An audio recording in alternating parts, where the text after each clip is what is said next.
Part 2. Letters, numbers, and wood smoke. School days were long and quiet. The only sounds were the scratching of slates, the creak of the floorboards, and the sharp tap of Miss Bird's pointer. The older children recited their multiplication tables and read from McGuffey readers. The younger ones, like Clara, learned to write their names, copy the alphabet, and sound out words, cat. There was no lunch break. Just a short recess to run outside and stretch. Most children brought biscuits or apples in a tin pail. There were no textbooks to take home. Everything was written by hand. And punishments were swift. Whispering in class meant standing in the corner. Laziness meant copying the alphabet until your fingers cramped. But even with the rules, Clara loved school. She loved how numbers lined up like soldiers. She loved how letters formed words. And how words could tell stories. Most of all, she loved when Miss Bird read aloud from books about Abraham Lincoln, wild buffalo, or faraway lands across the sea.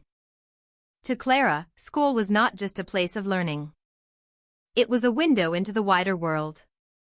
Part 3. Lessons beyond the classroom. One bitter January day, the stove broke. With no heat, the room was too cold to learn.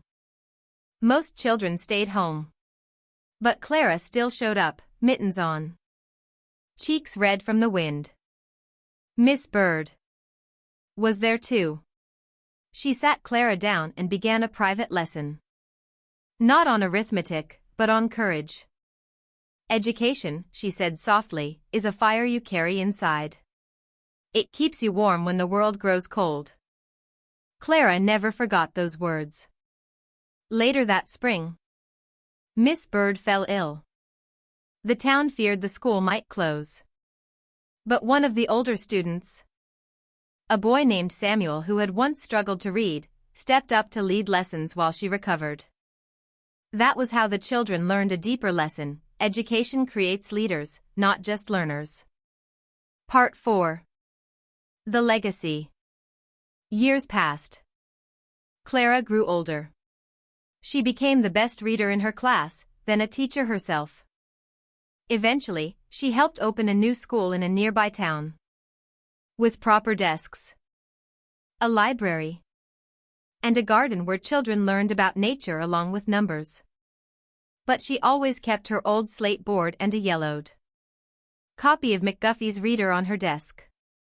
When asked why, she'd smile and say, "Because learning started with just that, and someone who believed I could."